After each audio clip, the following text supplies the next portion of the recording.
Hi, hello, this is Shweta. Welcome to my classes. Today we will understand what are ideal and non-ideal solutions. So first let us study the definition of ideal solution. What are ideal solutions means the solution which obeys Raoult's law for entire range of concentration. It obeys Raoult's law for entire range of concentration, means at any concentration it should obey Raoult's law. This is the first and foremost condition to be ideal. Okay, this is the first condition. Then we will go to the next condition. So ideal solutions are those in which theoretical pressure is equal to observed pressure. So next condition is what? Your theoretical pressure should be equal to observed pressure. This TH's theoretical pressure should be equal to observed pressure. What is this theoretical pressure?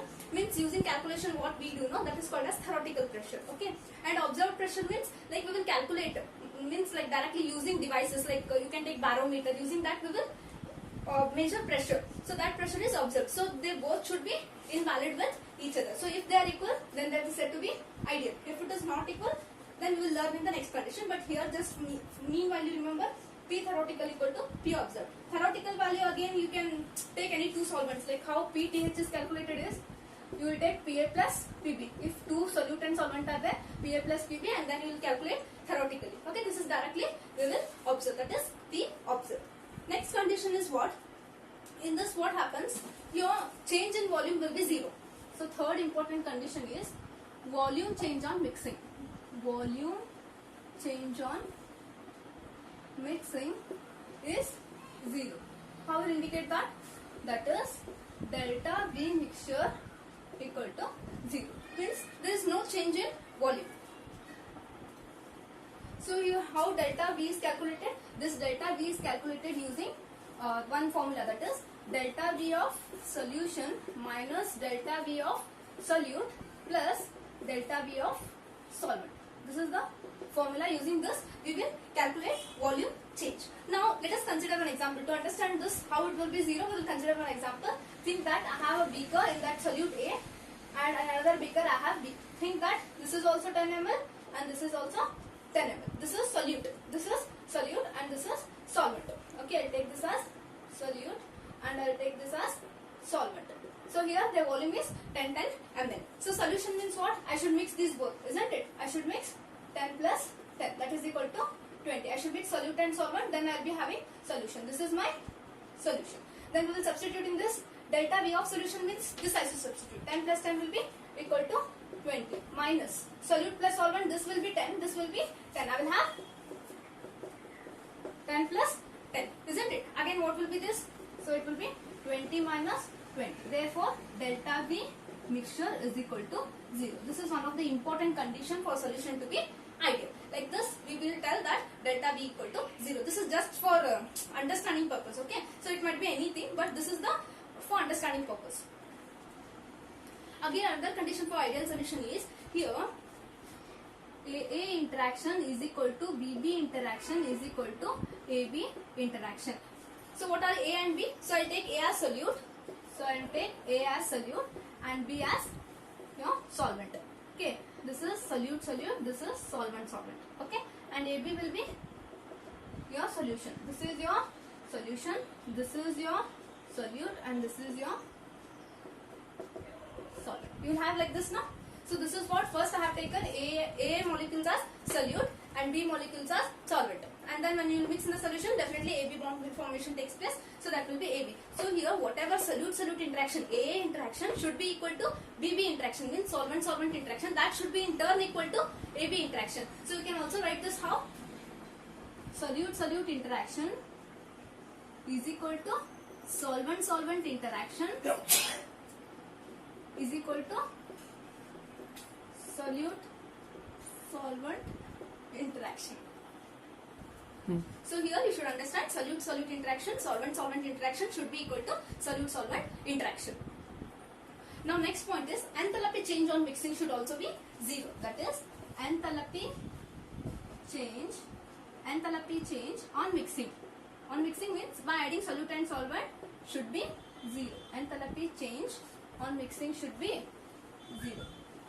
How will indicate enthalpy change? Enthalpy is indicated by H, isn't it? That is H mixture equal to 0. This is also another important condition. How delta V equal to 0 you got? Similarly, delta H also will be equal to 0. This also like how as we learnt in the case, this delta V how I showed you, just we should understand this. So similarly we will understand this also. How? Just you will take one reaction. Okay. So here you know that this is solute and this is solvent. Then it will give rise to solute, isn't it? But since here two molecules are there, here also two molecules, I'll take here also 2 times of AB. Okay, 2 times of AB. Now this reaction is balanced, right? Clear? Here 2 A's are there, here 2 B's are there, then 2 times of AB bond is formed. So now you always know that if there is a, here now the bond formation is there. So here definitely this bond have break and then this bond has been formed. Then what happens here? To break this bond, we require certain amount of energy. Then only if we break this bond, certain amount of energy is released, isn't it? Then only here bond will be formed. Just think that to require this bond, to break this bond, I require 10 amount of energy. So it might be anything, okay? It just to understand how it will be 0, I am showing you just numerical quantity. You can take 10, 20, anything as you want. Similarly, to break this bond also I take 10. Why? Because you know that AA interaction and BB interaction are equal. To form this bond and to form this bond, we require same energy. So I take here to break this bond. To break this bond, I require 10 amount of energy. Here also to break this bond, I require 10 amount of energy. But what about here? So AB bond formation, if we have to form the AB bond, then obviously 2 into 10 times of energy is required. Here 2 into 10 times of energy is required. Why? Because there two AB molecules are there. 1 AB corresponds to 10 means 2 times means it will be 20. Okay. So again now how delta H will be formed? Delta H mixture is equal to, as you know that, solution minus solute plus solvent. It will be again 20 minus 20, which implies delta H mixture is equal to 0. Means what? Change in enthalpy is also 0. So enthalpy change on mixing should be 0. These 5 are the important conditions for the solution to be ideal. Here are some examples for ideal solution. You can take benzene and toluene, N-hexane and N-heptane, and ethane chloride and ethane bromide. So for ideal solutions, now you can take the examples in which there is no much change or much difference in their molecular weight. Their molecular weights are nearly very equivalent. Such molecules almost will act as an ideal solution. Now we will study non-ideal solutions. So in non-ideal solutions, like it will be definitely our opposite of ideal solution. Their ideal solution will obey Raoult's law at all the concentration, isn't it? But here your non-ideal solution does not obey Raoult's law over the entire range. First condition is what? It does not obey Raoult's law at any concentration range you can take. It does not obey Raoult's law. Next condition is what? There in ideal solution, P theoretical was equal to P observed. But here P theoretical is not equal to P observed. Means theoretically what will calculate the pressure, no? It will not be equal to the observed pressure. Observed pressure, I said you will observe this using barometer. Okay, or any other pressure measuring devices. What is the third condition? So here now, there in ideal solution, volume change on mixing was 0. Means it was constant. But here volume change on mixing is not equal to 0. Means it will not be constant. Mixing is not equal to 0. That is what? Delta V mixture is not equal to 0. Here volume change will not be equal to 0. This is the third condition. Which is the fourth condition? There I had said you here AA is solute interaction is not equal to BB interaction is not equal to AB interaction. In earlier case only by defining the ideal solution I said AA is solute, this is solvent, and this is solute on mixing. So here solute interaction, solvent interaction will not be equal. In turn, it will not also be equal to solute interaction. So this is solute interaction is not equal to solvent interaction is not equal to solute interaction. This is the other condition to be non-ideal. Last condition is what? Fifth condition regarding enthalpy. There your delta H is equal to 0, but here enthalpy change also on mixing is not equal to 0. So enthalpy change on mixing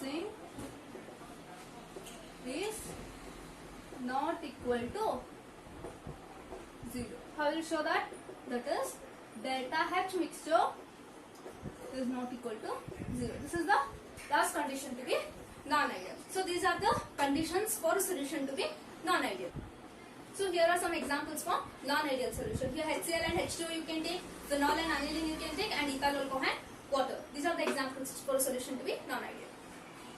You know that in non-ideal solution, your P theoretical will not be equal to P observed. So if this is the case, then there are two types of solutions possible. One, it will be greater, or else it will be greater. So two conditions will arise, isn't it? P theoretical is greater than P absorbed, or P theoretical is less than P absorbed, isn't it? So two conditions will arise. Why these two conditions will arise? So you'll get to know. So before going to that, whatever these two conditions are arised, they are referred as, one is positive deviation, other is negative deviation. If P observed is greater, than theoretical, then it is said to be positive deviation. This is said as positive deviation, and if P observed is lesser than that of theoretical, then it is negative deviation. Now in non-ideal, these two conditions will arise as I said earlier. So here this P observed is greater means it is said to be positive deviation. It is said to be positive deviation from Raoult's law, and if it is lesser, P observed is lesser, then it is said to be negative deviation from Raoult's law. Then again, if P observed is greater here than theoretical, so here what happens? Here AA interaction and BB interactions are they are very strong than that of AB. In this what happens? AA interaction and BB interaction are stronger than AB interaction. You are getting the point? Here what happens? The interaction between AA and BB molecule is greater than that of AB. You know that they will be different only. You have studied in non-ideal case. But here AA interaction, BB interaction are strong than when compared to that of AB. Here what happens? Here it will be reverse of this. What happens here? AA interaction and BB interaction are lesser than that of AB interaction. Here AB will be strong. Here these will be weak. These will be strong. Here this will be weak. Okay. So here it will be opposite. So AA interaction and BB interaction are greater than that of AB interaction. This is weaker. So I write it is weaker. Okay. This is stronger here when compared to that of these. Okay. This is the next condition.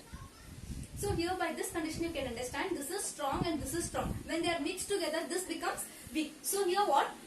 This force of interaction is very weak. Hence, if this force of interaction is weak, how about this molecule? They will be more volatile. So, they will be more volatile. So, if they are more volatile means vapors will be more, isn't it?